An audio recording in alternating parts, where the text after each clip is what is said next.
Hello, ladies and gentlemen. This is JT from Above and Below the Belt. I want to talk about Devin Haney versus Javier Fortuna, and I think that's going to be an interesting matchup for both guys. But definitely for Devin Haney, and see what his see where he's at right now in professional boxing. In the world, right? So see where he's at, because the other fighters, his last fighter. He said Alfredo Santiago. That was it wasn't a hard fight for him, but at the same time, I know he wanted to get the knockout, and dude was undefeated. Javier Fortuna I think he got 2 losses, but the Robert Easter loss was really close. Some people say he won that fight, so really you could say in a sense, oh well. I mean, of course, he's on his record. He got 2 losses, but he could have just had 1 loss because he got knocked out by Jason Sosa, and that was in 2016. Javier Fortuna is 5'6" and 68.5-inch reach. He's 30 years old. He's a southpaw fighter, so that's where it's going. That's going. I think the last fighter that Devin Haney fought was a southpaw fighter. Devin Haney is an orthodox fighter. I think Devin Haney is about 5'8". He's got a 71-inch reach. He's Devin Haney's what?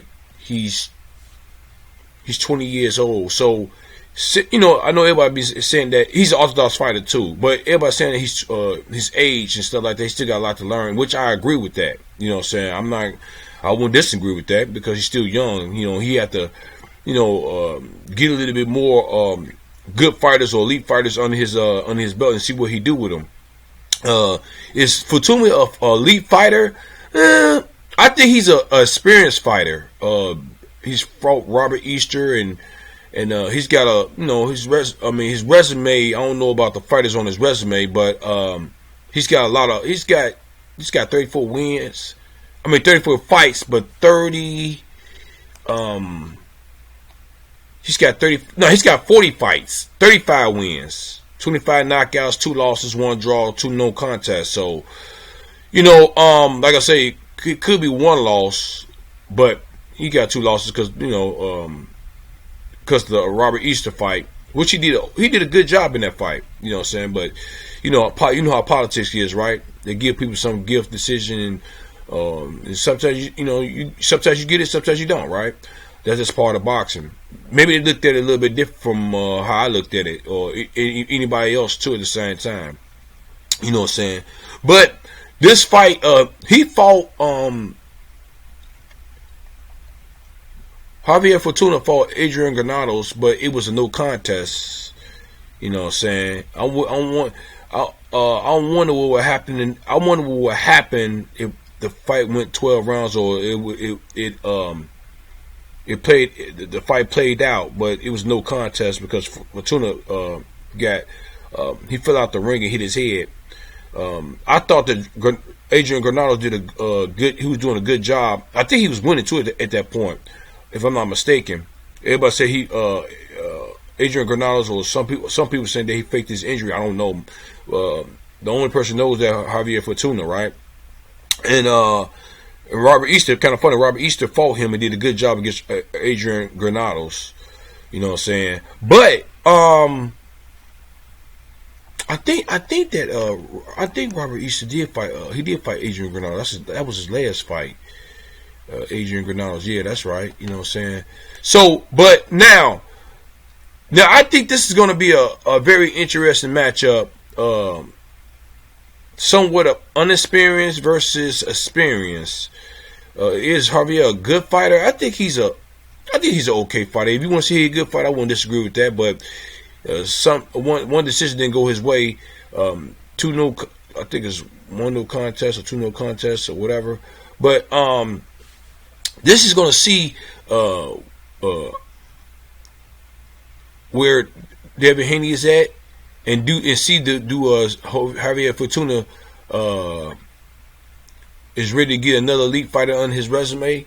You know what I'm saying? I'm not saying that Devin Haney is an elite fighter, but he's getting up there. He got the skills to pay the bills, of course, but the judge is still out on him. The jury is still out on him.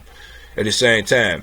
I think this fight is going to play its part. I think it's going to play out. I don't know who's going to win this fight, but I think I'm going to give Devin Haney the edge because of course he's being younger. That always plays a part in it because Javier Fortuna is 10 years older than Devin Haney. I don't know Javier Fortuna is going to catch up with Devin Haney. I think the youth is going to play his part in, but then on top of that, skill is going to play his part in it too. On top of that, because you just can't come in there just being youth, being younger than the person, think that you're going to get the victory. So Javier Fortuna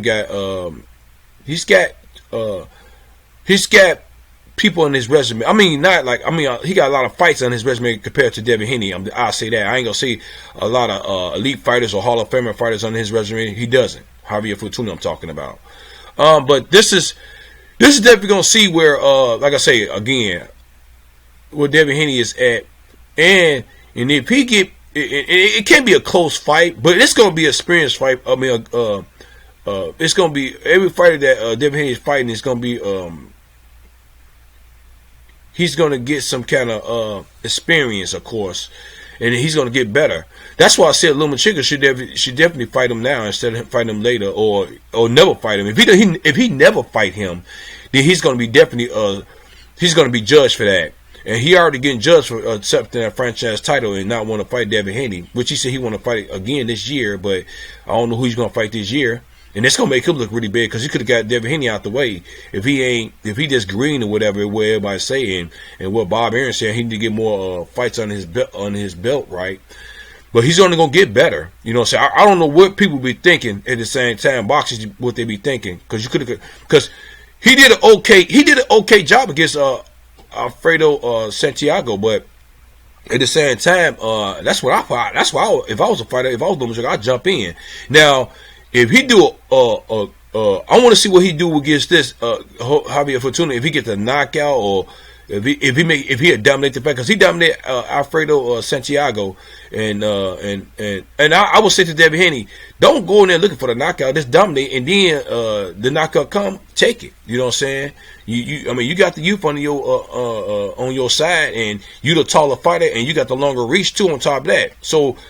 Fight to your advantage, you know what I'm saying? Wear him out and then knock out, because you don't got one knockout power, of course. I don't think he'll ever have that, you know what I'm saying? But he's still young, so he's still developing his man strength right now. I would definitely say that, and Shakur Stevenson too on top of that, you know what I'm saying? So one thing about this, at least you don't have to, like some people rely on their power.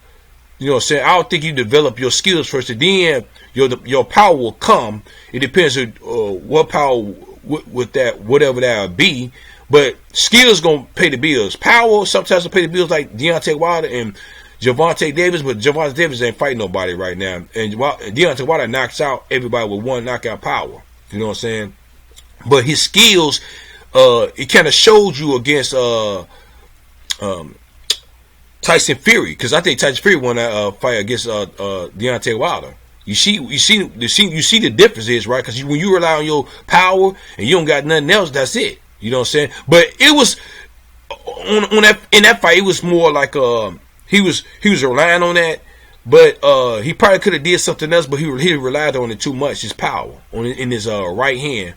So, but thank God Devin Haney is not like that, and I don't think he would have got that far. He probably hit a loss on his record, or probably 2 losses, maybe. It depends. It depends on who you fighting at the same time. And then like I say, who you fighting.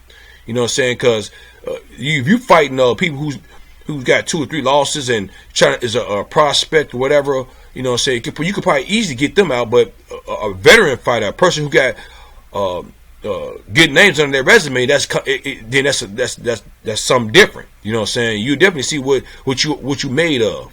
You know what I'm saying? So this fight is gonna see what Devin Haney is made of, and I think I give this ain't a prediction video, but I'm gonna just say this: if he stick to a strategy, he should have an A, B, and C plan. Hopefully, he's dead gonna get him right for this fight. You know what I'm saying? He dominated the last fight. And then I expect him. I'll expect him somewhat to dominate this fight. I don't know. I do see him going his way. Do I see him get a knockout? I don't know about that. I don't think Javier is gonna be getting a knockout in because he's not a knockout artist either. You know what I'm saying? So, but he's got 25 fights, but he got more fights than Devin Haney. You know what I'm saying? So we'll definitely see. We'll definitely see. If it go 12 rounds, I'm definitely gonna say Devin Haney, but you never know. Javier Fortuna is not no. He's not gonna walk. He's not gonna walk. He's not gonna go in there and lay down. Of course, he got something to prove too. At the same time, that he's an elite fighter. He's a great fighter, whatever. Javier Fortuna. You know what I'm saying? So we'll definitely see, man. And Javier Fortuna is a southpaw too. Devin Haney is an orthodox fighter, so that's gonna really make it difficult for him too. At the same time, so you know, but. We're definitely gonna see, man. What y'all think? Who you think is gonna win this? Who you think is gonna win this fight? Do you think it's a 50-50 fight? Do you think Devin Haney is gonna dominate this fight? Do you think it's gonna get? Do you think it's gonna be by knockout? Do you think it's gonna go 12 rounds? You know what I'm saying? So what do y'all think?